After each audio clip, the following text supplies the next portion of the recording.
नमस्कार बच्चों। कक्षा 7 के बच्चे मेरे साथ पाठ 12 पापा की कविताएं इस पाठ का रिवीजन कर रहे हैं। तो बच्चों, आपने पहली वीडियो में शब्द अर्थों का, लघु उत्तरीय प्रश्नों का, दीर्घ उत्तरीय प्रश्नों का, बहुविकल्पीय प्रश्नों का रिवीजन किया है और अब हम अर्थग्रहण वाले प्रश्नों बुक एक्सरसाइज का रिवीजन करेंगे।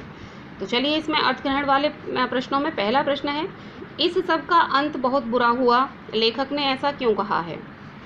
तो इसका उत्तर होगा, इस सब का अंत बहुत बुरा हुआ, लेखक ने ऐसा इसलिए कहा है क्योंकि पापा की आंखें खराब हो गई थीं।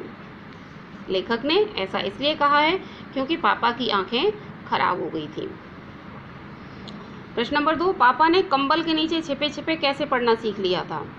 तो इसका उत्तर होगा, रोशनी के लिए उन्होंने एक छोटा सा छेद बना लिया था कंबल में।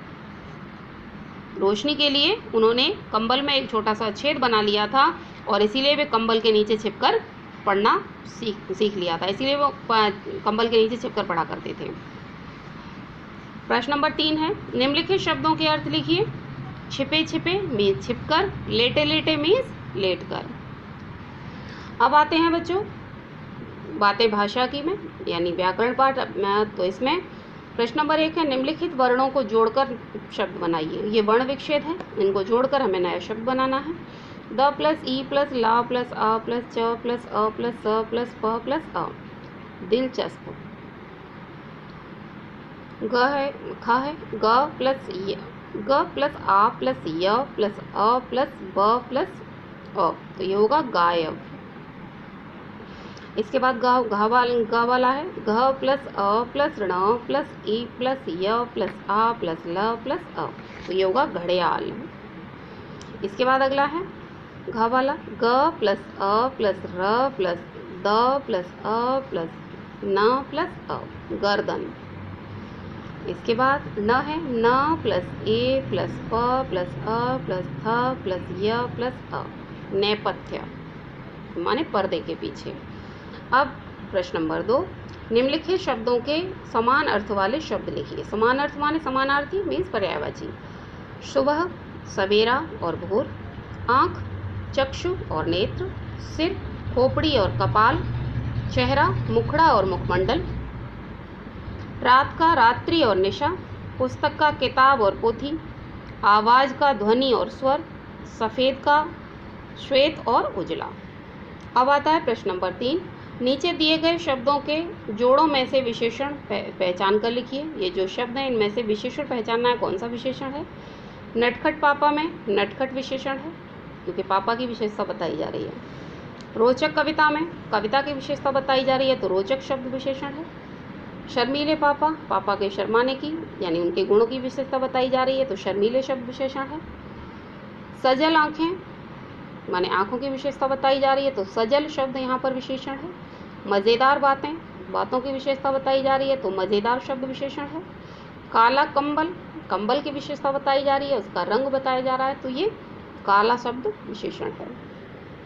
अब आते हैं प्रश्न नंबर 4 पर, निम्नलिखित वाक्यों में कर्ता कर्म क्रिया को सही क्रम में रखकर सार्थक वाक्य बनाइए।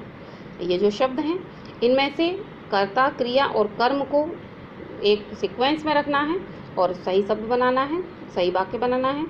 तो कहा है इसमें, पापा पढ़ते थे पापा पुस्तकें बहुत, तो इसका सही बनेगा पापा बहुत पुस्तकें पढ़ते थे। प्रश्न नंबर ख, नाटक किया गया मंच पर प्रस्तुत, तो इसका होगा नाटक मंच पर प्रस्तुत किया गया। अगला है प्रश्न नंबर ग, पापा लिखने में हो गए निपुण कविता, तो इसका होगा पापा कविता लिखने में निपुण हो गए। घ में, छीन ली दादी जी ने पुस्तक पापा से, तो इसका होगा दादी जी ने पापा से पुस्तक छीन ली। ण, लगाना पड़ा चश्मा पापा को, तो यहाँ होगा पापा को चश्मा लगाना पड़ा। अब आता है प्रश्न नंबर 5, निम्नलिखित वाक्यों में रेखांकित सर्वनामों के भेद लिखिए। तो ये जो रेखांकित शब्द हैं इनमें कौन सा सर्वनाम है ये बताना है। वे कोठरी में छिपकर किताबें पढ़ते थे, तो वे शब्द है, तो ये अन्य पुरुष है।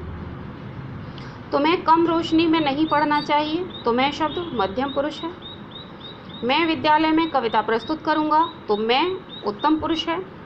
वह पक्षियों की आवाज़ें निकालता है, वह शब्द अन्य पुरुष है। हमें पापा ने बचपन का किस्सा सुनाया। हमें शब्द उत्तम पुरुष है।